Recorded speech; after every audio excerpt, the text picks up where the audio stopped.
May say ba si Julia kung sinong artista? Hindi, wala. Kasi ang gaganda ng mga ibang partners mo. Wala. I mean, sinasabi ba ni Julia, babe, wag naman yan. Wag, alam mo yon, may ganon? Hindi.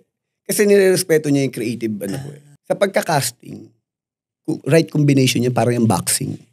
Siyempre gusto ng tao yung manonood o yung magbabayad. Diba? Yung gusto nilang mapanood at hindi nila basta-basta makikita o na-experience pa.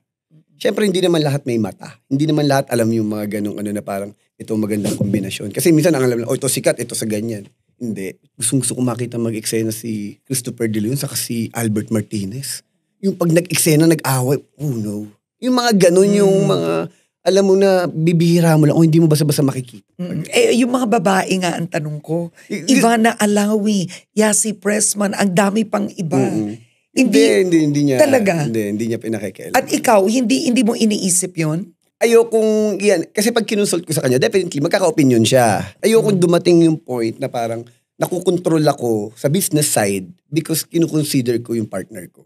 Which is hindi naman masama yun, pero masisira ako eh. Kumbaga kasi, meron akong may boss ako eh. May kumpanya akong inaano eh. Kumbaga, teka lang, ibang to. Kumbaga, kailangan kong protektahan tong to. Pero sabi ko nga sa kanya, in terms of financial, o ikaw bala mag-budget.